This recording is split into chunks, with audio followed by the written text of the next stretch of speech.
어쩜 이렇게 시간이 안 가는지 정말 버스 안에서 고잉 이불 속에서 고잉은 언제나 너에게 고잉. Assalamualaikum warahmatullahi wabarakatuh. Perkenalkan, nama saya Den Putri dari Prodi D3 Farmasi.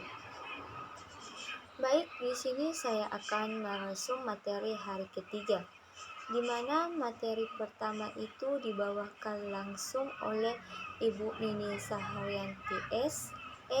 Farm and Biomed, yang bertema pengenalan kehidupan kampus bagi mahasiswa baru, menyatakan bahwa program studi Diploma 3 Farmasi Stikes Andini Persada berdiri sejak tahun 2007 berdasarkan SK 260/0/2008 dan secara resmi operasional pelaksanaan perkuliahan dimulai sejak tahun 2008.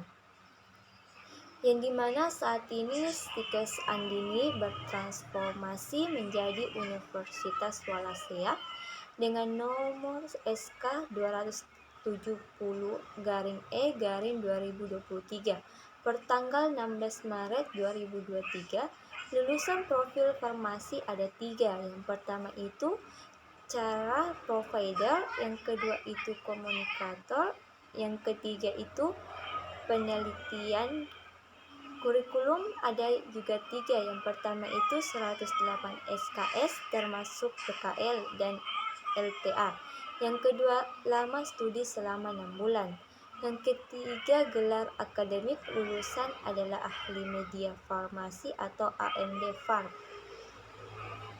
Selanjutnya sistem informasi terbagi menjadi 3, yaitu yang pertama itu sistem akademik, penasehat akademik, dan yang ketiga itu nilai akademik.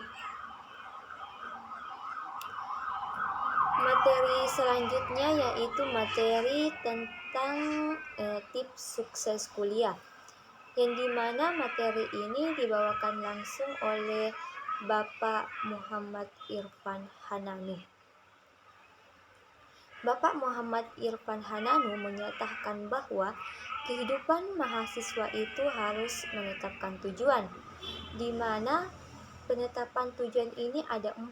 Yang pertama itu apa target setelah 4 tahun kuliah atau 3 tahun kuliah. Yang kedua itu kemampuan apa yang ingin kamu asah selama kuliah. Yang ketiga yaitu pengalaman apa saja yang ingin kamu dapatkan. Yang keempat, sudahkah kamu memikirkan tentang kehidupan setelah kuliah. Tips yaitu explore, jangan takut salah. Yang kedua itu cari lingkungan yang positif. Yang ketiga belajar hal baru, latihan belajar bahasa Inggris. Selanjutnya materi yang ketiga yaitu materi tentang motivasi belajar, di mana materi ini dibawakan langsung oleh Bapak Muhammad Isdiansyah Idris SE MSc. Yang pertama itu motivasi, yang kedua itu faktor-faktor motivasi mahasiswa, di mana faktor ini terbagi menjadi 2, yaitu faktor internal dan faktor eksternal. Faktor internal itu terdiri dari tujuan pribadi, kepentingan dalam materi pelajaran, kemandirian dalam belajar, dan kebutuhan akan pencapaian. Selanjutnya yaitu faktor eksternal, yaitu ada 3 juga. Yang pertama itu dukungan dari keluarga dan kerabat. Yang kedua itu kualitas pengajaran. Yang ketiga lingkungan belajar. Yang ketiga yaitu manfaat motivasi belajar bagi mahasiswa terdiri menjadi 4, yaitu Yang pertama itu pencapaian akademik yang lebih baik. Yang kedua itu peningkatan keterampilan belajar seumur hidup. Yang ketiga, peningkatan percaya diri.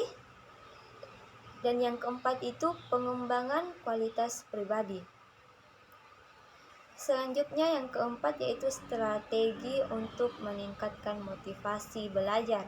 Ada 4 juga. Yang pertama itu membuat tujuan yang spesifik dan terukur. Menciptakan rencana belajar yang efektif memotivasi diri sendiri dengan reward, mengelola waktu dengan baik. Yang kelima yaitu tips untuk mempertahankan motivasi belajar. Yang pertama itu berpegangan pada tujuan utama. Yang kedua itu jaga keseimbangan antara belajar dan kehidupan sosial. Dan selanjutnya itu materi yang keempat yaitu materi tentang stunting atau gagal tumbuh akibat asupan gizi yang kurang, di mana materi ini dibawakan langsung oleh Dr. Indawah Nursyah, MKes, menyatakan bahwa ada 8 tugas dari Bapak Presiden kepada Kepala Daerah dan Forkompinda pada anak dinas di Setul tahun 2023. Yang pertama itu kendalikan inflasi. Yang kedua, turunkan kemiskinan ekstrim. Yang ketiga, turunkan stunting. Yang keempat, izin investasi dagang berbulan-bulan. Yang kelima, belajar APBD untuk PDN.